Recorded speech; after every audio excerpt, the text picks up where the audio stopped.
langsung aja di pikiran kita bahwa itu penipuan gitu aja mah. Iya Pak. Jadi pas waktu itu memang dalam pikiran saya nggak nyampe ke situ gitu loh. Terus itu kasus yang pertama ya, kasus yang kedua itu jadi setelah saya transaksi mau DPHP itu saya transfer uang sama orang itu juga, ternyata nggak.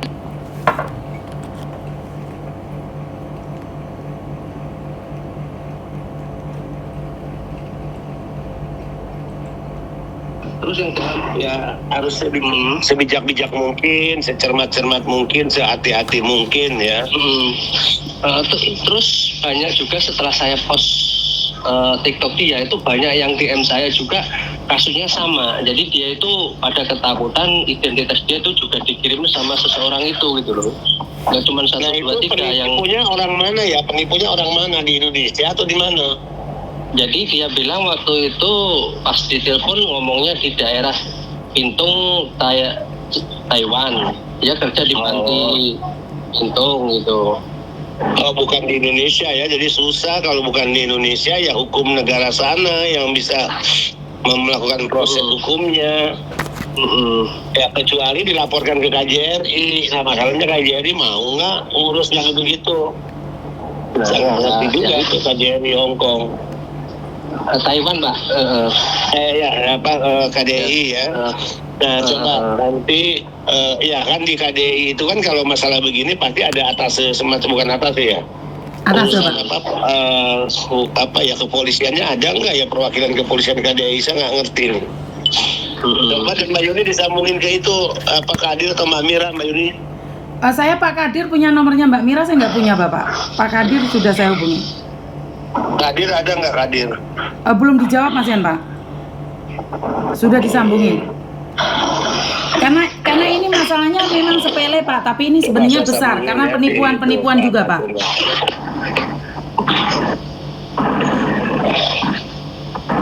Karena ini penipuan ke para pekerja migran Pak. Ini adalah penipuan gaya baru Bapak. Iya. Nah, ini kan pelakunya di sana, berarti kan hukum negara sana yang bisa melakukan prosesnya. Betul. Ya, pengusutan, proses hukum gitu ya. Iya. Mbak Kadir disambungin, Mbak Kadir ada nggak Mbak Kadir? Lagi nyambungin Pak, tapi belum dijawab Pak. Nah, ini Mira nih. Halo. Mira. Iya Pak. Halo. Kedengeran nggak? Dengar Pak. Kedengeran Pak. Halo, selamat siang Mbak Mira. Saya Yuni Mbak dari Hong Kong. Iya, selamat siang Mbak Yuni. Gimana? Ini saya mendapatkan laporan dari beberapa orang Mbak. Mungkin ada antisipasi dari KDI. Mungkin ya saya cuma ide aja bahwa banyak sekali teman-teman itu yang memberikan surat identitasnya pada temannya. Akhirnya mereka tertipu gitu Mbak Mira. Dan sudah memakan korban begitu banyak.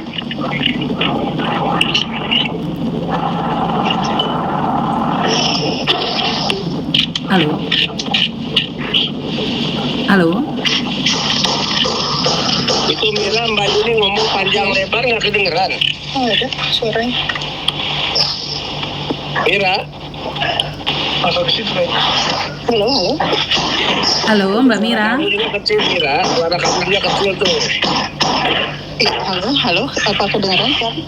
Oke, mungkin. Kalau nggak kedengeran gimana ya itu ya? Halo, sudah dengar belum Mbak Mira saya bicara? Iya, sudah kedengeran, cuma karena ada background suara ini jadi ya udah nggak apa-apa Mbak Mira, mungkin nanti menjauh dong dari suara itu, menjauh dong supaya kedengeran. Iya, halo. Oke. Gini Mbak, sebenarnya ini hal yang sangat sepele nih, sering terjadi di Hong Kong.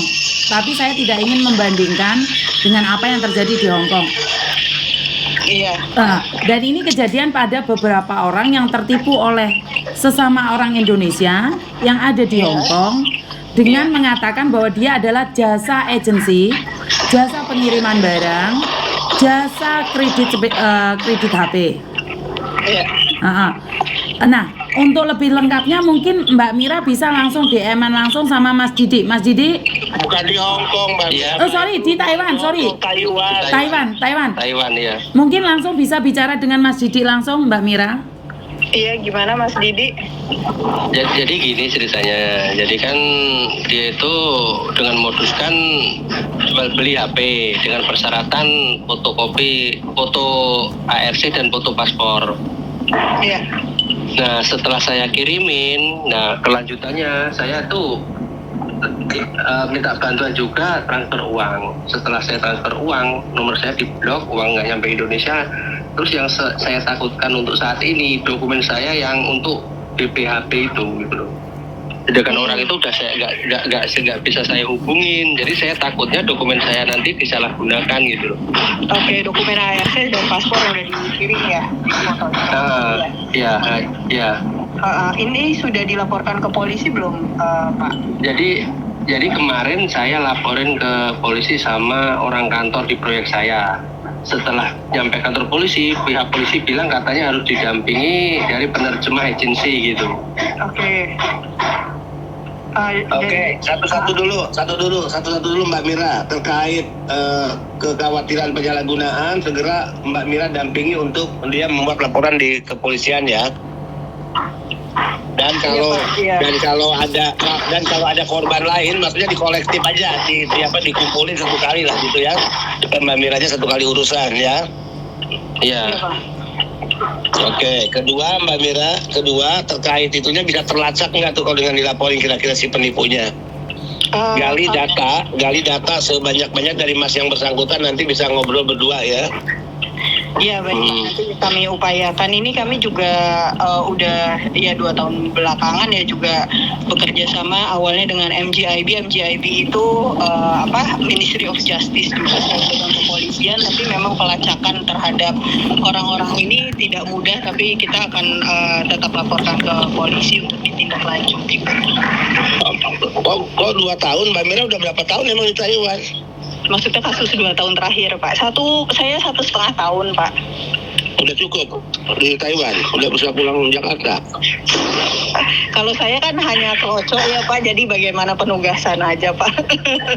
Oh, jadi bisa cepat kembali ke Indonesia. Ya udah, tuntaskan dulu tuh kasus si Mas itu, urus ya. Siap Pak, nanti kita nomornya boleh kita ini Mas Didi nanti. Iya, Langsung DM aja Mas mungkin. Didi, itu menurut Mas Didi, itu kasusnya korbannya banyak Mbak Mira, nanti diawali dengan Mas Didi, kemudian siapa-siapa lagi di inilah dikumpul, ditangani ya. Iya, baik Pak. Oke, Mungkin Mas Didi sama Mbak Mira boleh keluar dulu. Cukup. Oke. Mbak Yuni cukup, Mbak Yuni. Cukup Bapak, terima kasih. Oke, saya mau pelepasan 900 TN dulu. Oke, terima kasih. Assalamualaikum. Terima kasih Bapak. Waduh, memang Pak Beni tegas ya, sat ya. Waduh, saya kaget sama Mas Markotop ya hilang dewe misalnya Mas Markotop. Ini sangat bagus sekali ya, Pak Beni langsung garcep ya. Dan selain Pak Beni garcep, kita juga maaf Pak, sudah telepon Pak Beni sama Mbak Mira, sudah ditangani, terima kasih Pak. Jadi Pak Beni sangat garcep sekali langsung, dan saya juga appreciate banget pada pihak Bea Cukai Pak Ferry, di mana langsung merespon kekhawatiran dari teman-teman juga tentang Bea Cukai. Karena sekali lagi kenapa dulu saya selalu mempertanyakan Bea Cukai, karena memang saya tidak tahu sistem Bea Cukai seperti apa. Nah, setelah saya tahu, otomatis saya jelaskan dong. Karena banyak pihak yang mengatasnamakan Bea Cukai, mereka untuk memeras kita semua. Jadi, kenapa saya bilang kalau memang Bea Cukai tidak melakukan, Bea Cukai harus bersih-bersih nama. Saya pribadi akan membantu, saya akan buktikan bahwa Bea Cukai tidak sejelek yang mereka katakan. Bea Cukai harus bergerak dong. Jangan biarkan orang-orang memakai nama Bea Cukai untuk seenaknya sendiri. Selama ini kita tidak ada akses untuk menuju Bea Cukai. Jadi kalau ada orang mengatasnamakan Bea Cukai, ya udah kita mikirnya, Bea Cukai lagi. Padahal itu adalah oknum-oknum yang memakai nama Bea Cukai. Jadi Saya bukan membela ya, bukan saya berkiblat pada bea cukai, tidak. Jika bea cukai sudah melakukan perbaikan, kita harus appreciate dong. Mereka manusia biasa juga, mereka bekerja. Di hari ini adalah hari raya Idul Adha. Dan tidak seharusnya mereka bekerja. Tapi mereka orang bekerja. Jadi sekali lagi kalau mereka bekerja, kita harus appreciate, kita harus berterima kasih sekali. Karena tidak semua pekerja mau bekerja di hari libur mereka. Jadi ini appreciate sekali Pak Ferry ya. Biasanya kalau saya berurusan dengan bea cukai, saya langsung teleponnya ke Pak Doni. Waduh, ke dirutnya langsung. Atau kalau saya sudah nggak terima, udah ego saya meninggi, menjepat-jepat, biasanya saya langsung telepon staf khusus Menteri Keuangan, yaitu Pak Justinus. Karena Pak Justinus pernah berkomunikasi dengan saya. Tapi dengan adanya Pak Ferry ini, membuat saya bahwa ternyata bea cukai itu ada staf-stafnya yang bagus. Ada staf-stafnya bertanggung jawab, ada stafnya yang mau turun ke bawah. Dan yang saya ingin katakan adalah Pak Ferry selalu mengatakan, iya Bu, saya itu pelayan rakyat. Selama ini saya itu belum pernah dengar ada dari pihak bea cukai mengatakan seperti itu. Jadi bea cukai itu kita sudah takut dengar nama bea cukai, kita udah takut. Nggak usah berurusan dengan bea cukai, kita udah ngeri, tau nggak? Tapi dengan adanya Pak Ferry yang selalu mau klarifikasi, yang selalu mau debat dengan saya, yang selalu memberikan pembuktian bahwa bea cukai baik-baik saja, paketan banyak yang hilang. Karena itu Mbak, kita lagi melacak ini. Apakah benar bea cukai atau barang paketannya? Atau PT yang memberikan mandat pengiriman itu?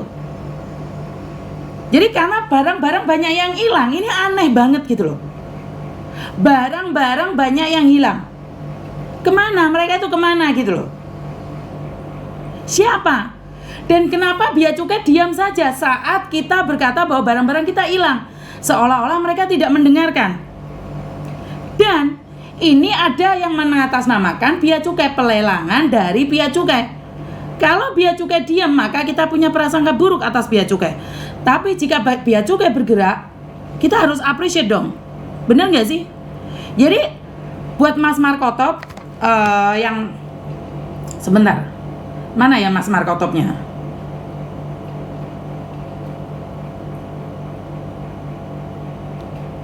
Oke, sebentar ya.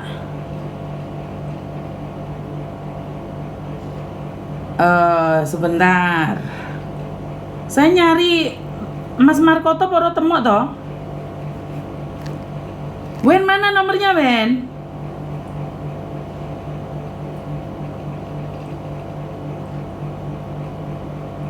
Nanti nomornya Mas Markotop iki.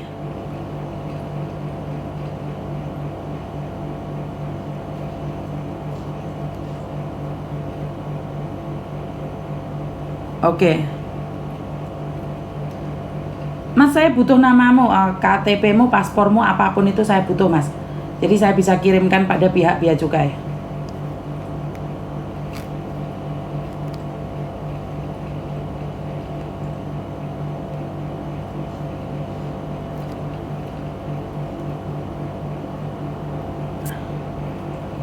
Oke, sebentar.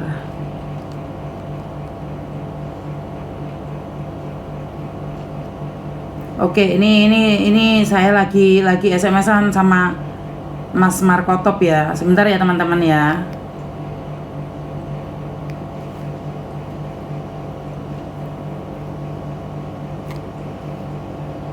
Jadi kita langsung teruskan ini. Mas Markotop bea cukai, sebentar ya.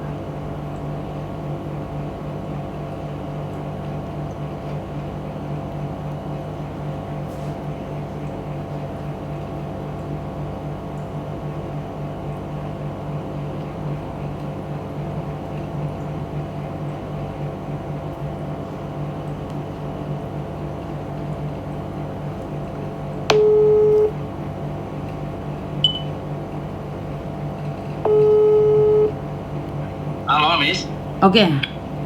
Sekarang sudah saya kirimkan semuanya ya. Sebentar ya. Ya. Itu nomor WA-nya yang lelang itu mana, Mas? Oke, saya kirim. Saya belum kirim ya. Belum, makanya kita harus itu satset soalnya ini bea cukainya mau mengurusin gitu loh. Makanya saya aneh kok sampean langsung ke sana ke sini kemari, itu kan lucu tuh menurut pendapat saya. Iya, itu sebenarnya memperjuangkan barang saya sendiri deh kalau yang itu. Iya ngerti, tapi kan harusnya kalau kayak gini kan kamu kan satu pintu aja. Iya, kemarin juga satu pintu di Pak Mr. Z itu. Terus sudah menghubungi Mr. Z belum? Halo? Iya, halo. Sudah menghubungi Mr. Z belum? Sudah menghubungi. Terus apa kata Mr. Z? Ini suruh sebentar saya baca dulu chatnya Mr. Z biar nggak salah ngomong. Sebentar saya.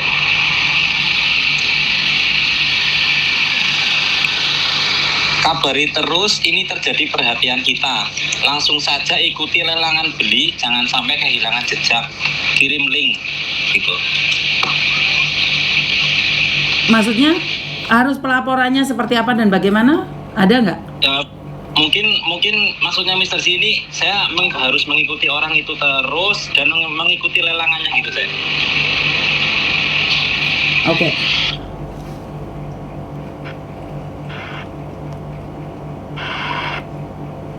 Ini saya kirim semua paspor kan. Iya. Dan saya langsung kasihkan nomor bea cukainya biar kamu tidak bingung atau seperti apa juga ya. Iya. Oke. Jadi nggak perlu selalu sama Miss Yuni. Miss Yuni tidak ngangkat telepon saya, ini Miss Yuni nggak peduli, bukan, karena Miss Yuni sendiri kan nggak ngurusin cuman satu gitu loh. Takutnya saya juga tidak bisa mengimbangi gitu loh, nanti putus komunikasi sama saya. Enggak, langsung tak kasih nomornya bea cukai. Cuman tolong nomornya bea cukai jangan diberikan pada siapapun. Oke, siap. Tanpa izin dari mereka jangan berikan nomor bea cukai ke siapapun. Oke, siap saya. Karena itu mandat ya, nggak boleh. Mereka Oke, juga siap. mereka juga punya privasi karena itu nomor pribadi mereka. Siap.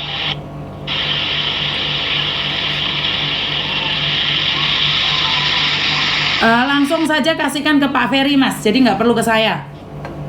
Oh, oke, siap. Jadi karena kalau ke saya takutnya saya khilaf, terus saya marah sama Masnya nomornya tak umbar nanti. Ya takut kan, setan-setan Oke. dan hantu-hantu itu nggak tahu. Oke, berarti data ini saya kirim ke Pak Ferry langsung ya saya. Langsung ke bea cukai. Bilang saja saya dapat nomornya dari Miss Yuni. Langsung wes. Satset kalau saya langsung ke pusat wes. Siap saya. Langsung saya kirim sekarang ya saya. Kayak sampean yo langsung tak hubungno Pak Beni. Pak Beni juga lagi ngejar. Oke. Ini tak kasih nomornya Pak Beni juga. Jadi kamu ada 2 pintu wes, gak kesuwen. Makasih banyak. Ini yang saya cari dari dulu. Alhamdulillah hari ini sampean dapat. Hah? Jadi saya nyari barang saya ini mungkin udah dapat pintu. Kenapa? Gimana Mas? Halo. Gimana? Ya, makasih banyak atas bantuannya. Sekarang saya kan udah punya pintunya nih, jadi udah nggak salah-salah langkah lagi seperti dulu itu. Iya, karena sebenarnya kenapa sih kalian berjuang? Kenapa sih saya punya red carpet? Red carpet itu adalah saya punya hubungan khusus ke kementerian-kementerian tertentu. Itu bukan buat saya. Itu semua buat kalian. Jika kalian punya masalah langsung tak kasihkan red carpet itu buat kalian gitu loh. Selama ini kan kamu nggak ada akses kan? Nggak ada, cuman Mr. Z doang. Nah ya, kamu dulu kan selalu dari bawah kan, tanyanya dari birokrasi ke birokrasi kan? Iya, betul. Dan akhirnya hasilnya zong.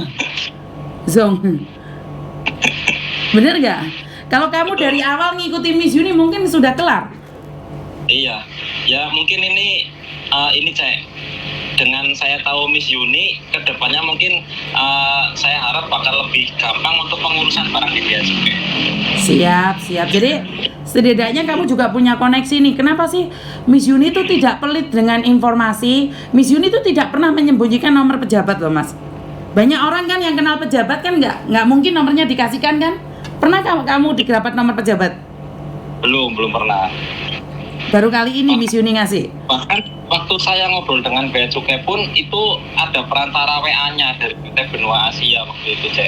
Jadi agak bingung ngirim datanya gitu, Cek.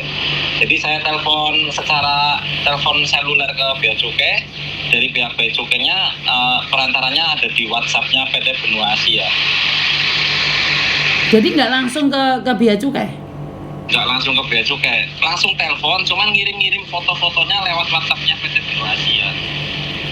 Kalau ini kan nggak perlu, ini orangnya Bea Cukai langsung loh Mas. Betul.